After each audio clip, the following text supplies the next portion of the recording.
Présentation suivante, Jean Sénémo de Créteil.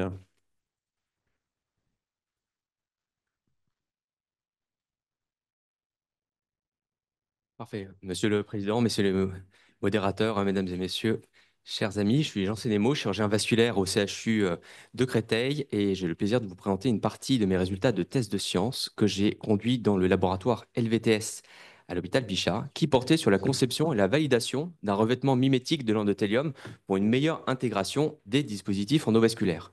Le stenting artériel est né il y a près de 40 ans, avec au cours du temps une modification des alliages et des possibilités techniques de traiter des pathologies variées, comme par exemple les anévrismes intracérébraux avec des flots diverteurs qui sont faits en nitinol, ou bien des sténoses athéromateuses fémoro-poplitées.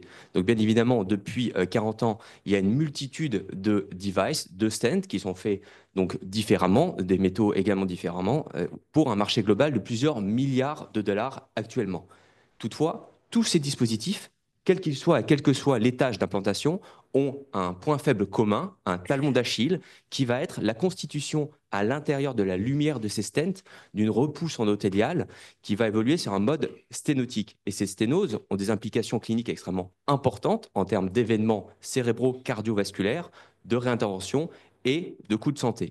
Alors, pour pallier à cela, depuis le temps, maintenant il y a une petite vingtaine d'années, des médicaments antiprolifératifs ont été greffés à la surface des stents. On parle alors de stents actifs, qui ont marqué notamment l'essor du stenting à l'étage coronarien, avec une diminution significative depuis sur des grands registres. Là, je vous montre un registre qui a déjà 15 ans, avec l'étage coronarien, moins de resténose quand on utilise des stents actifs. Alors comment ça marche? En fait, c'est que rien ne pousse à la surface, ni cellules endothéliales puisqu'on a moins d'endothélialisation à la surface de ces stents, mais le corollaire à cela, au stent actif, c'est que comme il n'y a rien de pousse, il y a une persistance de l'exposition du métal et qui prolonge le risque de thrombose des stents actifs. Revenons un petit instant sur l'homéostasie de la circulation.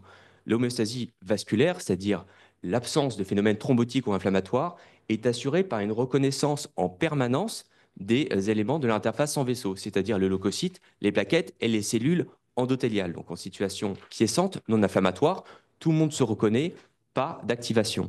Et c'est l'immunorécepteur CD31 qui va jouer un rôle majeur dans cette homéostasie. C'est une forme de poignée de main qui permet cette reconnaissance et le détachement de ces cellules et de la non-activation. En clair, les cellules quiescentes non activées expriment toutes le CD31 et se reconnaissent en permanence grâce à cela.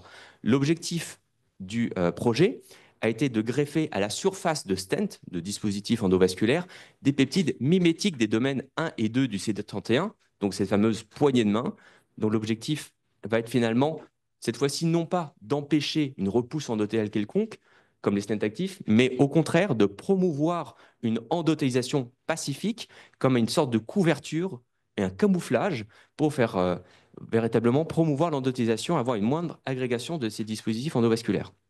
Alors, première étape, on va synthétiser, on va d'abord identifier, puis synthétiser les peptides qui vont être impliqués dans l'interaction transhomophile du CD31, en gros la poignée de main. Donc pour ça, ces travaux, bien sûr, on s'appuie sur des travaux publiés, synthèse dans l'unité et avec un partenaire de recherche, l'IRBM, que je remercie, de 5 peptides candidats. Donc ça va être 5 candidats qu'on va screener. Euh, Ils vont varier en fonction, bien sûr, de leur conformation et également du site de 1 et 2 du domaine du CD31. Donc ont été brevetés. On va le voir après, c'est très important. On leur a greffé un petit groupement acide en N-terminal et ça va être un peu toute la clé de la fonctionnalisation après. Donc maintenant, comment on va passer d'un stent nu à un stent actif, disons, de notre génération? Alors, on va évidemment travailler initialement sur des échantillons. On ne va pas travailler tout de suite sur des stents, mais des échantillons de stents, nitinol ou cobalt-chrome. On va faire un coating successif, c'est-à-dire une fonction successive. La première couche, on va mettre une couche de polydopamine. C'est une sorte de colle universelle qui est très utilisée dans le coating, en tout cas à l'étage expérimental. Deuxième étape, on rajoute un tuteur, une molécule de DPCO qui, par sa fonction amine, va venir cliquer faire une liaison covalente avec le groupement acide du peptide. Et ça, c'est le prix Nobel de Barry Sharpless en 2022, c'est la chimie clique sans cuivre qui permet à la fois d'avoir une liaison biorthogonale, vous contrôlez l'orientation de vos peptides, sa concentration, sans haute température. Ça, c'est pour le coating, ça, c'est la théorie. Donc maintenant, on va essayer de coter des surfaces d'études. Et il va bien falloir voir est-ce que ce coating fonctionne ou pas in silico. Donc on va étudier à chaque étape du coating en analyse XPS, on regarde finalement la signature chimique à chaque étape du coating et on voit est-ce qu'on a une modification du profil. C'est le cas, puisque là, sur une pastille de nitinol, on voit le signal qui est complètement masqué dès la deuxième étape avec la polydopamine, puis ensuite un enrichissement en carbone et en oxygène et en azote, notamment lié au groupement amine. Donc là, on a la preuve que cela fonctionne, in silico en tout cas. Et également, deuxième readout, ça va être la microscopie à force atomique. On regarde cette fois-ci à l'échelle quasiment atomique la tête entre guillemets du coating et on voit qu'on obtient au final un coating qui est régulier en nid d'abeille de 15 nanomètres d'épaisseur. Voilà in silico. Maintenant, on va aller vers l'in vitro. Alors, le but de l'in vitro, ça va être de comparer le coating de nos 5 peptides candidats de CD31 versus évidemment la condition standard nue et également la première couche de fonctionnalisation. C'est-à-dire que l'idée, c'est qu'on fasse un peu mieux que la colle pour choisir le meilleur candidat, aller plus loin. Donc, trois expériences in vitro, étude du phénotype de cellules endothéliales, vitesse d'endothélisation et agrégation plaquettaire. Donc, étude du phénotype, c'est on va mettre en culture des cellules endothéliales aortiques humaines à la surface de disques en cobalt-chrome, qui sont finalement les échantillons de STET. Et on va regarder au bout de 48 heures ce qui va se passer en microscopie en immunofluorescence. On va regarder deux choses importantes, notamment, c'est le score phénotypique, et avec les marquages notamment en actine et CD31. L'actine, c'est un marqueur de F, enfin, c'est la F-actine polymérisée, c'est le marqueur de stress cellulaire. Donc, plus vous avez une image verte, plus les cellules sont stressées. Et on va regarder, on va comparer évidemment les groupes. Ça, c'est pour le phénotype. Ensuite, on va regarder l'adhésion plaquettaire. On met du sang total à la surface de disque en nitinol ou en cobalt-chrome fonctionnalisé avec les 5 peptides et nus. Et on va regarder avec un marquage plaquettaire, est-ce qu'on a de l'adhésion plaquettaire ou non. Et enfin, troisième readout, c'est l'endothélisation pour regarder la vitesse de repousse endothéliale en fonction de vos peptides. Donc voici les résultats. On avait un score phénotypique significativement plus élevé avec les 5 types de peptides CD31 versus les groupes nus lorsqu'on compare les scores phénotypiques entre eux. On avait également, là, tous les peptides font pas forcément aussi bien, donc on commence à en avoir certains qui se détachent du peloton. On a le 1072 qui fait mieux que les nus en termes d'adhésion plaquettaire. Et en vitesse d'endothélisation également, le 1072 et le 1380 font pas mal. Partie de 5, on arrive à 1, le 1072, qui a le meilleur score phénotypique, l'endothélisation et l'adhésion plaquettaire faible. C'est donc nos candidats pour les maintenant chez l'animal. Alors, on va évaluer la réponse tissulaire de ces dispositifs in vivo dans de petites cohortes d'animaux. Donc, ça va être chez le lapin, avec deux types de stents. On a voulu illustrer que notre méthode permet de coter des stents différents, d'alliages différents. D'abord des flots diverteurs en nitinol dans l'orthocène de lapin et des stents sur ballon en cobalt-chrome à l'étage aortoiliaque, toujours chez le lapin. Donc concentrons-nous maintenant sur le nitinol. Deux groupes d'études nus fonctionnalisés avec le 1072 nitinol. On les implante dans l'aorte de lapin et on va regarder à J7, J30, J60 ce qui se passe en termes de microscopie électronique à balayage et d'histologie. Donc, c'est l'analyse, bien évidemment, plutôt qualitative pour le moment au vu des petits nombres dans le groupe, dont vous avez les résultats. L'image en noir et blanc, c'est la microscopie électronique à balayage de coupe longitudinale. Et on voit DJ7, 1072, c'est notre peptide d'essai à droite, un recouvrement précoce, une endothélisation précoce, sans défect, sans microthrombie, comme on peut les voir, comme vous le voyez ici, plutôt sur le flot diverteur nu du commerce. Et à l'étage histologique, donc des coupes axiales, une néointima relativement faible, mais à J7, ce n'est pas trop le bon moment de regarder la néointima. Ces résultats étaient également observés à J30 et à J60. On avait un recouvrement pérenne de la face luminale du stent 1072, un peu à contrario du stent nu, et avec une néointima qui était tout de même relativement faible par rapport au stent nu où vous voyez effectivement la repousse endothéliale qui commence pas mal.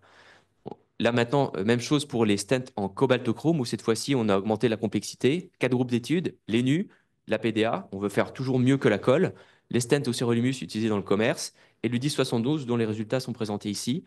Le 1072 à droite, DJ7, on avait une agrégation cellulaire qui était relativement faible, un recouvrement déjà réalisé et sans thrombie. On voit qu'ici, le stent actif qui sont implantés notamment chez l'homme, on voit toujours la persistance du métal, hein, et des stents qui étaient endothélisés, mais quand même recouvrés avec beaucoup de plaquettes dans les stents nus et PDA. On avait également la même tendance à J30 avec toujours une néo-intima quasiment virtuelle dans le groupe 10-72. En conclusion, on a pu voir que la constitution néo-intima limitait les résultats des dispositifs actuels nus, que les stents actifs n'apportent qu'une partie de la solution, et d'ailleurs, ce n'est pas forcément ce qui est montré dans les congrès, qu'on a pu synthétiser et greffer des peptides mimétiques des domaines 1 et 2 à la surface de ces dispositifs. C'est une stratégie qui est prometteuse. Pourquoi? Parce que de par la versatilité de la polydopamine, elle est applicable à différents types de surfaces. Ça ne concerne pas un seul acteur, mais plusieurs acteurs de l'interface en vaisseau. Et on a pu montrer une bonne endothélisation in vivo, in vitro. Je repasse rapidement sur les limitations et je terminerai simplement par remercier l'intégralité de l'équipe et notamment mes directeurs de thèse, le docteur Kelly Jury et le professeur Yves Castier. Et ça a été avec beaucoup de plaisir que j'ai pu conduire ma thèse dans l'unité INSERM, qui fait vraiment la jonction entre chercheurs et, euh, et voilà, chirurgiens. Et j'espère que les plus jeunes d'entre nous continueront dans leur projet de thèse de sciences. Je vous remercie. Merci beaucoup, très belle étude. Est-ce qu'il y a des questions? Oui, Fadi Farah. Merci beaucoup, la présentation est extrêmement claire. Alors moi, j'ai trois questions techniques purement. La première, c'est il n'y a pas eu de traitement anti-agrégant pour les lapins, on est bien d'accord, hein. Il n'y a pas eu de, excusez-moi. De traitement anti-agrégant pour les lapins. Alors si, je suis allé vraiment vite, je suis désolé. En effet, tous les lapins, tous les groupes avaient une biointégration plaquettaire, D'accord. donc prémédication pré et post. Ok, mais ça paraît logique parce que sinon, je ne vois pas. Parce que c'est quand même des stents qui font 2 mm en moyenne, j'imagine. Absolument, tout à fait, Ok. 2,5. Ouais. Ça, c'est la première question. La deuxième question, c'est la... Enfin, là, vous avez essayé de voir la prolifération endothéliale à 60 jours maximum. Oui. Les traitements anti-agrégants le plus souvent ont tendance à potentiellement ralentir du fait que le début de la prolifération vient aussi du fait que les plaquettes viennent se coller et ainsi de suite. Euh, Ce serait intéressant quand même malgré tout, mais ça, c'est quand même du travail à longue haleine, mais ça peut être, si jamais vous finissez un travail de thèse, de déléguer un Master 2 à quelqu'un qui va potentiellement suivre, mais sur du plus long terme. Si je vous dis ça, c'est parce que j'arrive à la question 3. En fait, les premiers stents coronariens pharmacoactifs qui ont été mis au point, qui étaient de cette taille-là, donc entre 2 et 3 mm grand maximum, n'ont pas donné des résultats mirobolants au début pour une simple raison, c'est que les stents qui ont été utilisés pour mettre un traitement antimitotique dessus étaient les stents de toute première génération, c'est-à-dire les plus pourris hémodynamiquement qui puissent exister. Et donc finalement, on s'est rendu compte que dans un deuxième temps, en améliorant la qualité des stents hémodynamiquement parlant et en termes de forme de maille, on s'est rendu compte que les Xème génération de stents nus marchaient quasiment aussi bien que les stents pharmacoactifs. Et donc on a appliqué la pharmacoactivité, donc l'antimitotisme, sur ces nouvelles générations de stents, ce qui a donné effectivement des résultats très intéressants. Et ce qui a aussi entraîné un fait que, et c'est là où je reviens à votre base, c'est que vous dites que on est obligé de mettre un traitement au très long cours d'anti-agrégation, ce qui évite l'endothélisation, et donc de ce fait-là, on a toujours du métal en contact. C'est plus vrai ça. Parce qu'au tout début, on demandait 18 mois de traitement anti-agrégant. Aujourd'hui, le traitement anti-agrégant, au bout d'un mois et demi quasiment, c'est-à-dire comme à l'époque des stents tenus, on peut l'arrêter. Mm. Parce que la forme des stents et le traitement dessus fait que.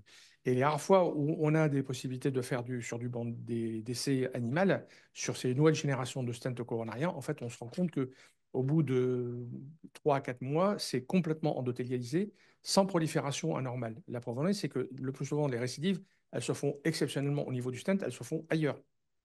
Ils se font parfois au bord, ça peut se faire au Ah, bord. alors, quand on a des grosses discongruences de diamètre, ça c'est vu parce que c'est l'effet sablier, mais parfois c'est ailleurs, tout simplement parce que la maladie coronaire est diffuse, hein, ce n'est pas le nuage de Tchernobyl qui s'arrête à la frontière. Donc tout ça pour dire que votre étude est effectivement très intéressante dans l'état de machin, mais en fait elle est partie aussi sur un concept qui n'est plus complètement d'actualité aujourd'hui, à savoir l'évolution et les nécessités d'anti-agrégation au très long terme pour ce qui est des stents coronaires. Là, vous avez pris des équivalents de stents coronaires, on est bien d'accord. Alors absolument, alors vous avez absolument raison. Je me permets simplement de dire en tant que chirurgien vasculaire, je m'occupe notamment à l'étage, on s'occupe à l'étage fémoro-poplité, où si pour expliquer peut-être effectivement aux personnes qui ne sont pas chirurgiens vasculaires, il y a une pression importante de l'industrie, beaucoup de communication sur les stents actifs. Et lorsqu'on regarde, et les régies comment dire, on a les résultats à long terme des stents actifs versus stents tenus à l'étage fémoro-poplité, ces stents, et là, au niveau coronaire, c'est réglé. Et à l'étage fémoro-poplité, ce n'est pas le cas. les stents actifs thrombosent plus que les stents tenus. Et ça, c'est simplement pour dire qu'en fait, ce n'est pas forcément ce qu'on va pousser en congrès, ce n'est pas forcément les informations qu'on donne. Et comme souvent en chirurgie vasculaire dans les devices, on est à toujours 1 ou 2 trains de retard par rapport à les tâches coronaires. Probablement qu'avec le temps, on va avoir de meilleurs résultats, mais actuellement, le problème clinique s'oppose toujours à les tâches fémoropoplitées. Je suis d'accord, tout à fait d'accord avec vous que les tâches coronaires, c'est presque du passé. Qu'est-ce qui, à votre avis, continue à faire en sorte que les artères de jambes se bouchent facilement? Plus facilement qu'à l'étage coronaire? Alors, lorsqu'on met effectivement ces stents à l'étage fémoropoplité, c'est des contraintes mécaniques bien évidemment qui sont différentes. On met plutôt du nitinol alors qu'on est en cobaltochrome à l'étage coronaire. La rhéologie, évidemment, n'est pas forcément la même. Euh, on a déjà beaucoup de facteurs. Et puis, vous ferez juste un petit test. Regardez voir vos patients qui bougent et regardez parmi eux ceux qui ont des arches plantaires perméables ou pas. Quand vous avez une arche plantaire perméable, à 1 an, vous avez 90% de perméabilité et quand vous n'en avez pas, c'est 10%. Laurent Sedel.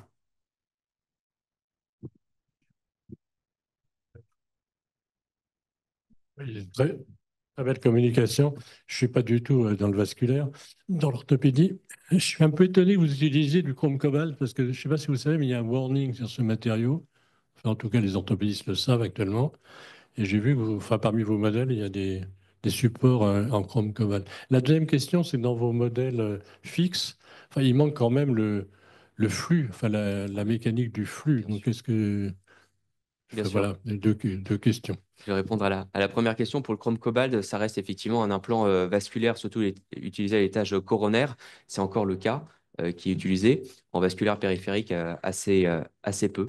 Donc, je ne pourrais pas répondre précisément. C'est une question pour les cardiologues. Je ne pourrais pas répondre à la question. Et deuxièmement, en effet, c'est une limite importante. On a vu pas mal de choses, mais finalement, on est passé assez vite à l'animal sans véritablement regarder est-ce que notre coating, la fonctionnalisation, est-ce que ça part après 3 systoles? Qu'est-ce que, dans le temps, qu'est-ce que ça donne? C'est-à-dire, on sait que les stents à élution actifs, au bout d'1 mois ou 6 mois, il n'y a quasiment plus de produits. Nous, qu'en est-il? On n'a pas encore ces réponses. Et bien évidemment, ça va être des pistes pour les travaux futurs, on espère, dans l'unité. Merci. Oui, j'ai juste un mot Final. pour dire, c'est vrai, voilà, une très belle étude, surtout la preuve de concept, c'est qu'on rentre dans le vasculaire, dans le bioengineering, et je crois que c'est aussi intéressant, c'est très intéressant. Je veux dire, on rentre véritablement dans tout ce qui est la médecine nouvelle, la conception nouvelle, etc., de travailler sur la biologie. Voilà, cette entrée est très importante. On n'a pas vu, en tout cas pour les stents jusqu'à présent, tout ce qui est vasculaire. Ouais, alors moi, j'ai 2 questions pour terminer. La première, alors c'est vrai qu'on peut comparer quand on implante des stents au niveau de la trachée, on a les mêmes phénomènes, mais là c'est des granulomes, hein, pas d'endothélium, mais c'est la même chose. Et il y a surtout quelque chose qu'on remarque, c'est les différences, la variabilité entre les individus. Donc, est-ce que c'est une voie que tu explores au niveau vasculaire? Et la deuxième question, après l'étape d'après, qu'est-ce que vous faites là? La suite, c'est quoi? Alors, pour répondre à la première question, vous introduisez la notion d'immunologie finalement, et donc de très grande variabilité. C'est certain que lorsqu'on a une souche qui est quasiment identique génétiquement chez le lapin, on peut difficilement répondre à cette question. Et pour la deuxième, comment aller après? Ben, c'est peut-être d'avoir des devices un peu plus loin, et c'est surtout de pouvoir peut-être ouvrir la possibilité de ce coating. Donc là, bien sûr, il y a cette collaboration avec cet industriel pour les stents périphériques qui vont pouvoir, on l'espère, aller sur le marché. Donc là, en tout cas, je serais heureux d'avoir modestement contribué à ce développement-là pour aller chez l'homme d'ici l'horizon 1 an et demi. Et ça va être aussi, par exemple, là, c'est un projet d'un thésard qui est dans notre unité, qui va être de fonctionnaliser des dispositifs d'occlusion de CIA pour éviter des phénomènes thrombotiques avec un coating. C'est le même coating, mais c'est une autre molécule. Donc l'idée, ça va être finalement de regarder le dispositif endovasculaire un peu plus largement que le stent. Mais bien évidemment, ça, c'est la direction que prend la tête de l'unité. Et j'ai été des heures dedans, donc les idées sont surtout celles des chefs de l'unité. Merci. Merci Merci. beaucoup.